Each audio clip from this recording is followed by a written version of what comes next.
तो अब हम बात करते हैं पूर्ण वर्ग संख्या की। पूर्ण वर्ग संख्या है वो क्या होती है। हमने वर्ग निकालना सीखा है, वर्ग निकालना सीख लिया है। अब हम बात कर रहे हैं पूर्ण वर्ग संख्या की। देखो, 1 का वर्ग 1, 2 का वर्ग होता है 4, 3 का वर्ग होता है 9, 4 का वर्ग होता है 16। तो इस तरीके से जो ये हमें वर्ग संख्याएं मिल रही है, 4 का वर्ग करने पर, 5 का वर्ग करने पर, तो इनको हम बोलते हैं पूर्ण वर्ग संख्याएं। तो ऐसी संख्या जिसका हम वर्गमूल निकाल सकते हैं और वो वर्गमूल है वो एक पूर्ण संख्या प्राप्त होती है। पूर्ण संख्या वो दशमलव में नहीं होनी चाहिए।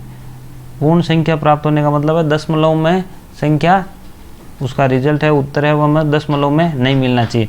या हम दूसरे शब्दों में अगर बात करें तो कि अगर किसी भी संख्या का, जैसे 36 है, इसका हमें देखना है कि ये पूर्ण वर्ग है या नहीं। तो अगर इसके हम फैक्टर करें, गुणनखंड करें, तो इसके जो गुणनखंड हमें मिलते हैं वो 2-2 के जोड़े में मिलने चाहिए, 2-2 के जोड़े में मिलने चाहिए, जैसे इसके। तो ये क्या है, एक पूर्ण वर्ग संख्या है, पूर्ण वर्ग संख्या। अगर हम बात करें 44, ठीक है, तो 2 से डिवाइड किया 22, 2 से डिवाइड किया 1 1 1 1 1। देखिए यहाँ ये एक पेड़ तो बनता है 2 का, लेकिन ये है वो नहीं बन पा रहा, इसीलिए ये जो 44 है वो पूर्ण वर्ग संख्या नहीं है। तो पूर्ण वर्ग संख्या के लिए हम कह सकते हैं कि अगर जिनके गुणनखंड करने पर पेड़ में नंबर है वो प्राप्त होते हैं तो वो पूर्ण वर्ग संख्या है। जोड़े बनने चाहिए 2-2 के, और अगर 2-2 के जोड़े नहीं बन रहे हैं तो वो पूर्ण वर्ग संख्या नहीं है। जैसे अगर अभी हमने देखो यहाँ 20 तक की संख्याओं के पूर्ण वर्ग निकाल रखे हैं, तो ये जो 20 तक की संख्याएं हैं इनके जो वर्ग है वो सारी की सारी पूर्ण वर्ग संख्याएं हैं, वो सारी की सारी क्या है, पूर्ण वर्ग संख्याएं। अब इनमें एक खास बात क्या होती है कि पूर्ण वर्ग संख्या है उसके इकाई का अंक है। ध्यान रखना, देखिए ये पूर्ण वर्ग संख्या, आपको अगर सीधा सीधा क्वेश्चन पूछे कि निम्न में से कौन सी संख्याएं पूर्ण वर्ग है और कौन सी नहीं, तो इसके लिए हम क्या कह सकते हैं, सीधा 1 सेकंड में हम उत्तर दे सकते हैं इस चीज़ का कि पूर्ण वर्ग संख्या कौन सी होती है। नंबर 1 क्या पता होना चाहिए कि किसी भी पूर्ण वर्ग संख्या के इकाई का अंक, किसी भी पूर्ण वर्ग संख्या के इकाई का अंक,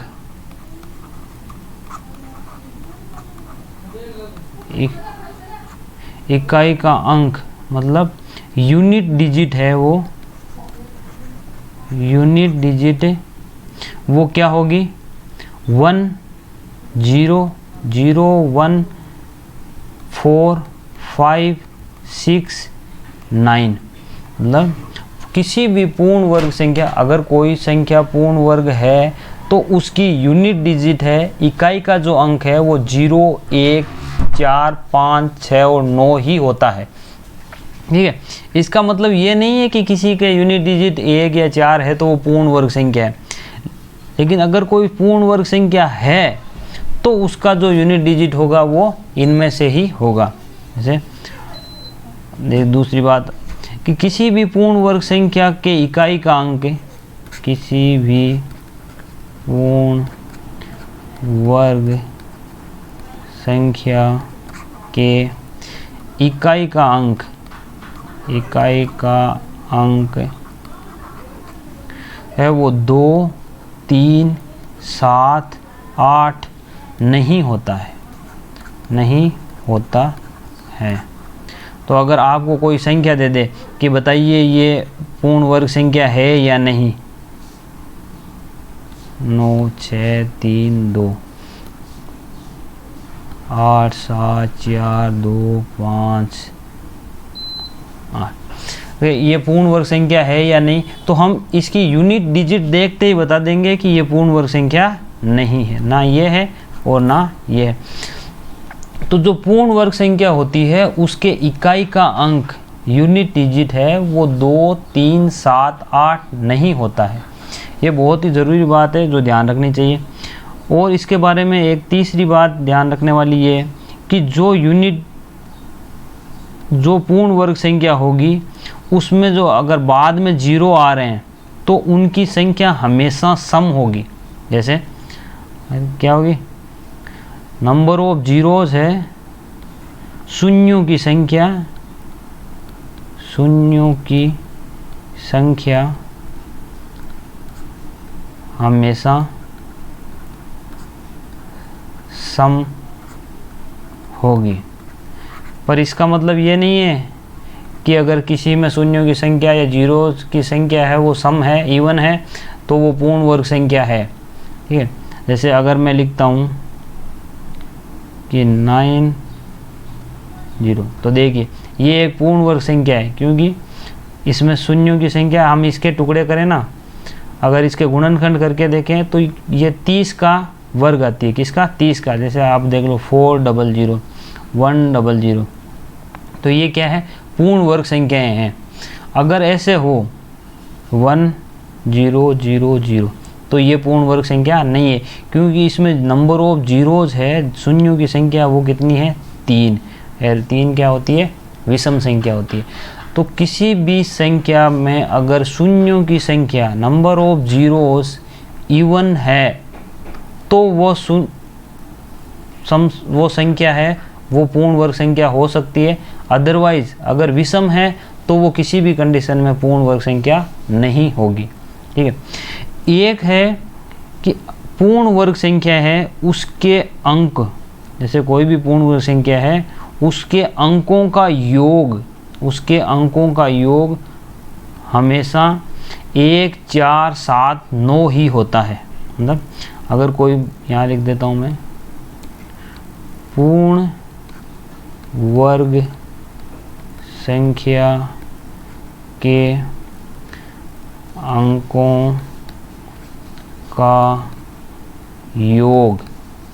अंकों का योग हमेशा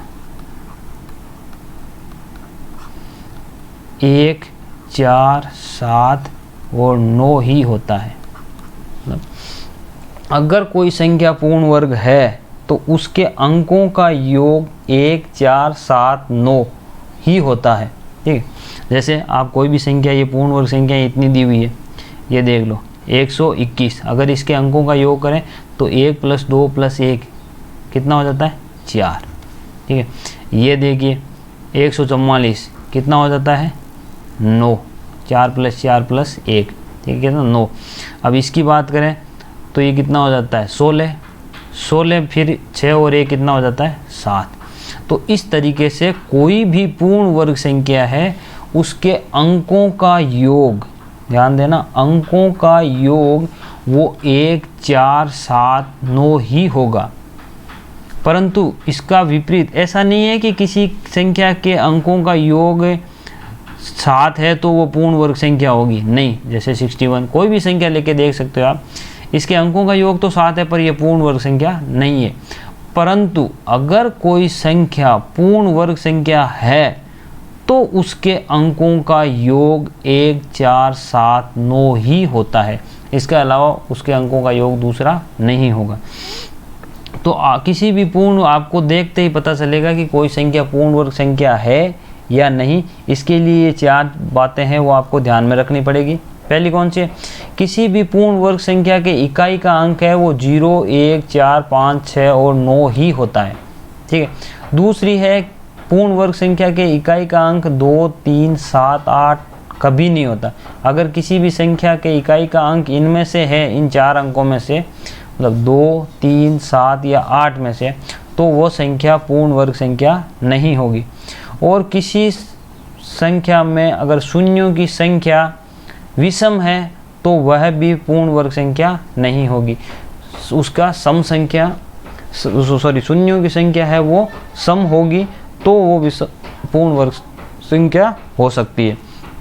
ठीक है, और लास्ट कि पूर्ण वर्ग संख्या के अंकों का जो योग होगा वो हमेशा 1 4 7 और 9 ही होगा।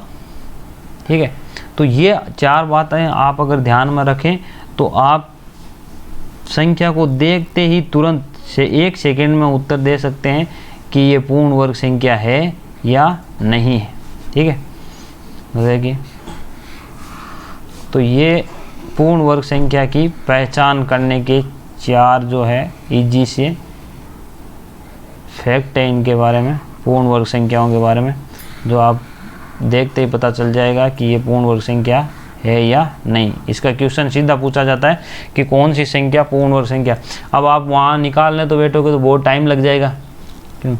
ठीक है, इसलिए सीधा सीधा पता चलता है इन चीज़ों से कि कौन सी संख्या पूर्ण वर्ग संख्या है या नहीं। ठीक, अब बात करते हैं हम वर्गमूल। वर्गमूल, ठीक है, वर्गमूल, स्क्वायर रूट, स्क्वायर रूट।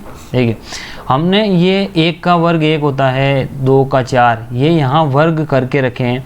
तो इस वर्ग, जैसे 3 का वर्ग क्या होता है 9, तो 9 का जो वर्गमूल होगा वो क्या होगा 3।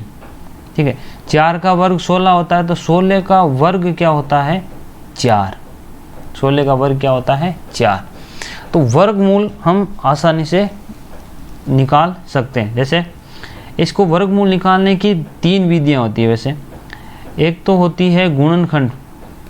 गुणनखंड, आप किसी भी से जो संख्या दी हुई है उसके गुणनखंड करो, गुणनखंड करके वर्गमूल निकाला जा सकता है। एक होती है भाग विधि, डिवीजन मेथड। कौन सी होती है? भाग विधि। और तीसरी है डायरेक्ट मेथड होती है, ये आप डायरेक्ट है वो किसी भी संख्या का वर्गमूल निकाल सकते हो। तो आज हम है वो सीधे, क्योंकि शॉर्ट ट्रिक्स की बात चल रही है, तो डायरेक्ट मेथड ही काम में लेंगे कि किसी भी संख्या का वर्गमूल है वो सीधे सीधे डायरेक्ट जल्दी कैसे निकाल सकते हैं। देखिए, तो इसके लिए आप ये चीज़ नोट कीजिए कि जैसे हमने यहाँ वर्ग किया, जैसे 1 का वर्ग किया है, तो ये 1 तो क्या कौन सी संख्या है? वर्ग। ठीक है, और 1 इसका मतलब वर्गमूल। 4 क्या हो गई? वर्ग, और 4 का वर्गमूल क्या हो गया? 2। तो यहाँ क्योंकि हमने अभी अभी देखा है कि जो पूर्ण वर्ग संख्या है उसके जो इकाई के अंक हैं, इकाई के अंक क्या हो सकते हैं? 0, 1,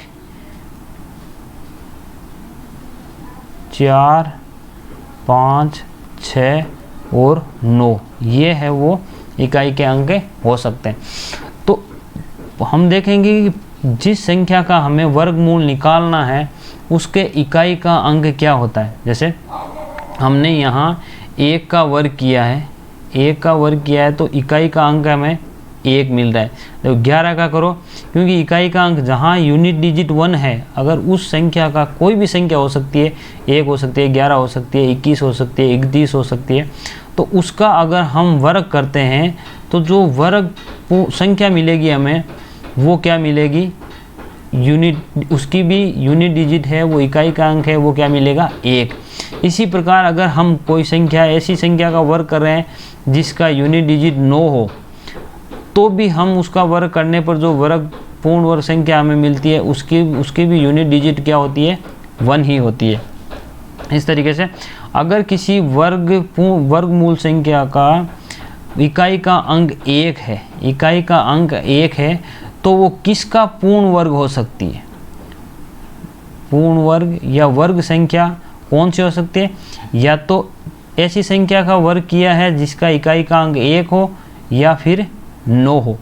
इसी प्रकार 4,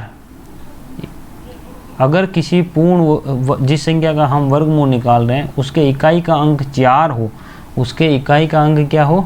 4 हो, तो वो किसका वर्ग हो सकता है?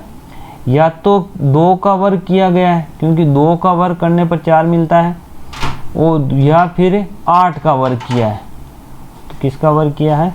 8 का। इसी प्रकार 5 अगर इकाई का अंक है तो हमने किसका वर्ग किया है? 5 का। ठीक है, और 6 अगर वर्गमूल, ऐसी जिस संख्या का हमें वर्गमूल निकालना है वर्गमूल निकालना है, उस संख्या के इकाई का अंक अगर 6 है तो हमने किस संख्या का वर्ग किया हुआ है? क्योंकि अगर 4 का आप वर्ग करते हो, मतलब कोई ऐसी संख्या जिसका इकाई का अंक 4 हो, अगर उसका आप वर्ग करते हो तो हमें वर्ग जो रिजल्ट मिलता है वो क्या मिलता है? उसकी इकाई का अंक 6 मिलता है। इसी प्रकार अगर हमने 6 का वर्ग किया है, किसका वर्ग किया है? 6, या 6 ऐसी संख्या जिसके यूनिट डिजिट या इकाई का अंक क्या हो? 6 हो, उस संख्या का वर्ग किया है तो भी हमें क्या मिलता है? इकाई का अंक, जो वर्ग संख्या होगी उसके इकाई का अंक क्या मिलेगा? 6 मिलेगा। तो ये चीज़ हम यहाँ आराम से देख सकते हैं, ठीक है। तो ये चीज़ आपको ध्यान रखनी पड़ेगी कि अगर जिस संख्या का हमें वर्गमूल निकालना है, क्या है? जिस संख्या का हमें वर्गमूल निकालना है उसके इकाई का अंक क्या है? अगर 1 है तो हमने जो हम वर्गमूल निकालेंगे वो उस संख्या के इकाई का अंक क्या होगा? या तो 1 होगा या 9 होगा। और अगर इकाई का अंक 4 है तो उस संख्या के जिसका हम वर्गमूल वर्गमूल निकालने पर जो संख्या मिलेगी वो संख्या या तो उसका इकाई का अंक 2 होगा या 8 होगा। पर 5 के लिए ऐसा कुछ नहीं है। 5 अगर है तो उसका अगर हम वर्गमूल निकालते हैं तो वर्गमूल जो संख्या मिलेगी उसकी इकाई का अंक हमें क्या मिलेगा? 5 ही मिलेगा। परंतु 6 के लिए है, अगर 6 है तो उसके लिए 2 संख्याओं का वो हो सकती है, या तो हमने 4 का वर्ग किया या किसका किया है? 6 का, ठीक है। और 0 है तो उस संख्या का अगर हम वर्गमूल निकालते हैं तो यूनिट डिजिट हमें क्या मिलेगी? 0 ही मिलेगी। तो ज़्यादा तो ये 3 है वो याद रखने वाले हैं, ठीक है। इसी से हम है वर्गमूल आसानी से निकाल सकते हैं। देखिए अब हम वर्गमूल निकालते हैं।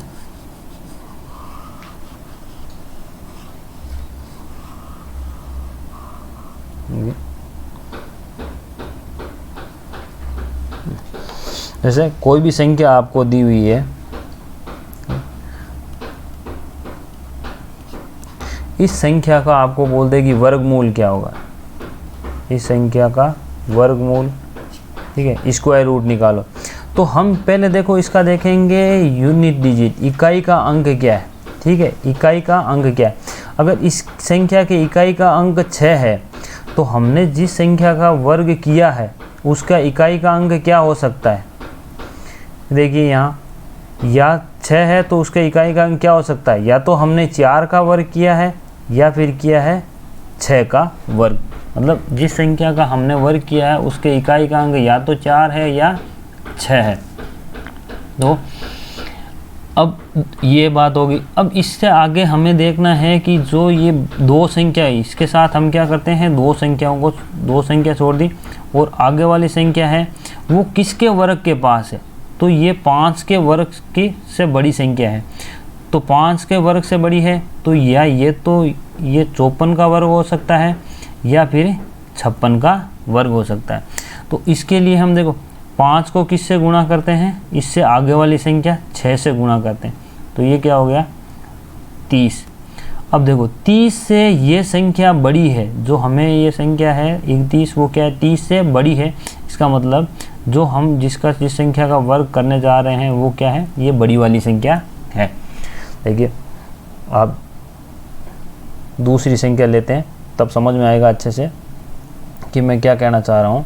जैसे अगर कोई संख्या है 1936, ठीक है, इसका आपको वर्ग मूल निकालना है। आपको बोले इसका वर्गमूल निकालो, ठीक है। तो वर्गमूल हम क्या बोल रहे हैं कि इकाई का अंक है वो क्या है? सबसे पहले हम देखेंगे इकाई का अंक। इकाई का अंक इसका है 6। तो हमने अभी जो वर्ग किए हुए थे उनको देखा था कि अगर हम 4 का देखो 4 का वर्ग करते हैं तो क्या मिलता है? 16। और 6 का वर्ग करते हैं तो क्या मिलेगा? 36। देखो इसका मतलब क्या है? जिसके इकाई का अंक 4 होता है और 6 होता है उसका वर्ग करने पर जो हमें वर्ग संख्या मिलती है उसके इकाई का अंक 6 होता है। तो इसका हम वापस वर्गमूल निकालें, जिसके इकाई का अंक 6 है उसका वर्गमूल निकालें तो हमें वर्गमूल जो मिलेगा उसके इकाई का अंक या तो 4 मिलेगा या 6 मिलेगा। तो वो इसके इकाई का अंक या तो 4 है या क्या है 6। अब इन दो अंकों को छोड़कर आगे की संख्या देखते हैं वो किसके वर्ग से बड़ी है। तो ये 19 है 4 के वर्ग से बड़ी है। तो या तो ये 44 का वर्ग है या फिर 46 का वर्ग है। इसके ये 44 का है 46 का, इसका पता करने के लिए हम क्या करते हैं 4 को उससे आगे वाली संख्या 5 से गुणा करते हैं, 5 से गुणा करते हैं। अब देखो ये क्या हो गया 20। अब देखो 20 से ये 19 क्या है छोटी है, तो इसका मतलब ये छोटी वाली संख्या का वर्ग है। ठीक है। अब देखो अभी भी नहीं समझ में आया है तो हम एक एग्जांपल और लेके देखते हैं।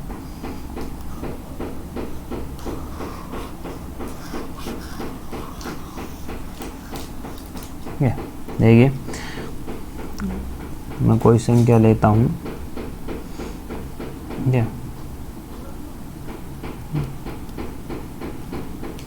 देखिए ये संख्या ले ली। अब हम देखेंगे कि इसकी इकाई का अंक क्या है। इकाई का अंक क्या है 4। तो इसके वर्गमूल के इकाई का अंक क्या हो सकता है, या तो 2 होगा या 8 होगा। ठीक है। अगर इस संख्या के इकाई का अंक, इस संख्या के इकाई का अंक 4 है तो इसका अगर हम वर्गमूल निकालेंगे, इसका अगर हम वर्गमूल निकालेंगे तो उस संख्या के इकाई का अंक क्या होगा, या तो 2 होगा या 8 होगा। क्योंकि हमें पता है कि 2 का वर्ग करने पर क्या मिलता है 4, ठीक है, और 8 का वर्ग करने पर मिलता है 64। तो उसमें भी इकाई का अंक क्या होता है 4। ठीक है। अब आगे हम देखेंगे कि ये जो 2 संख्या छोड़ने के बाद में जो संख्या बची है 51, वो किसके वर्ग 7 के वर्ग के पास है, 7 के वर्ग से बड़ी है। तो या तो ये 72 का वर्ग होगा और या 78 का। तो इसके लिए हम 7 को उससे आगे वाली संख्या से गुणा करेंगे तो कितना हो गया 56। अब 56 से ये संख्या छोटी है, 56 से 51 क्या छोटी है, इसका मतलब ये इस छोटी वाली संख्या मतलब 72 का वर्ग है ये, और इस संख्या का जो वर्गमूल है वो क्या है 72। इस तरीके से अगर आप और बड़ी संख्या का निकालना चाहो, मैं कहूँ कोई संख्या है, इस संख्या का वर्गमूल निकालो। क्या निकालो वर्गमूल। अब हमें पता है कि हमने जिस संख्या का वर्ग, ये इकाई का अंक क्या है 5, इसका मतलब जिसका हमने वर्ग किया है उसके इकाई का अंक क्या है 5। यहाँ तो 2 कंडीशन बन रही थी कि 2 हो सकता है या 8, पर 5 वाले केस में या 0 वाले केस में ये कंडीशन नहीं बनती। यहाँ क्या होगा सीधे सीधे 1 ही होगा। यार आगे वाली संख्या क्या है 72, ये किसके वर्ग से बड़ी संख्या है तो 8, तो ये सीधा सीधा किसका हो गया 85 का। तो ये इस संख्या का वर्गमूल क्या हो गया 85 हो गया। ठीक है। और देखिए कुछ एग्जाम्पल और लेके देखते हैं।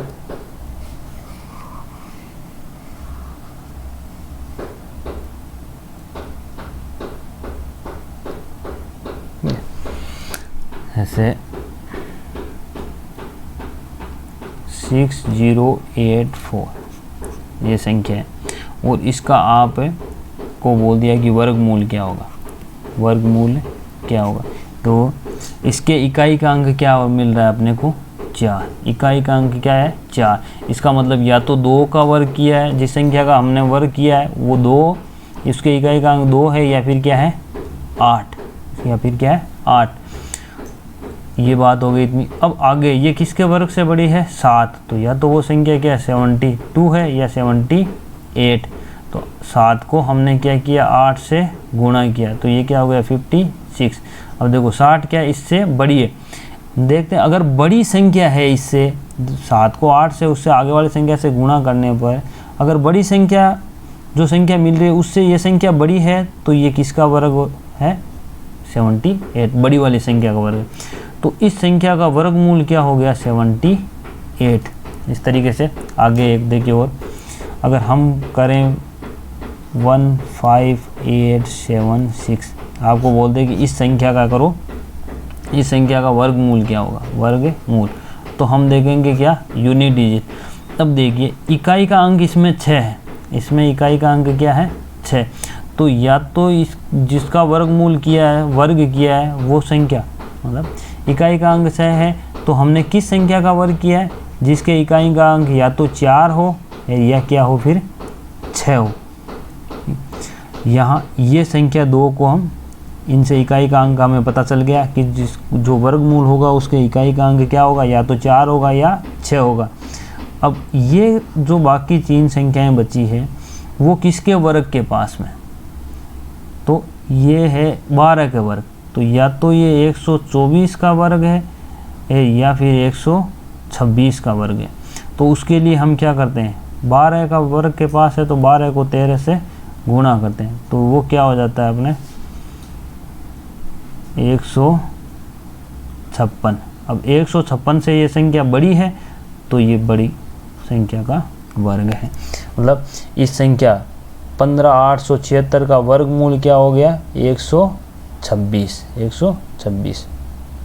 देखिए एक एग्जाम्पल लेके और देखते हैं।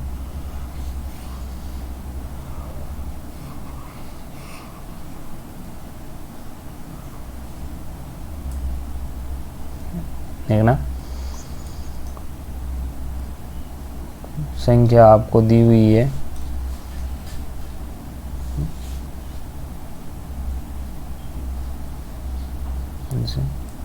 24649। इस संख्या का आपको क्या करना है, वर्ग करना है। वो बोलते हैं कि इस संख्या का वर्ग, तो इकाई का अंक देखेंगे हम, क्या देखेंगे, इकाई का अंक देखेंगे कि इकाई का अंक क्या है।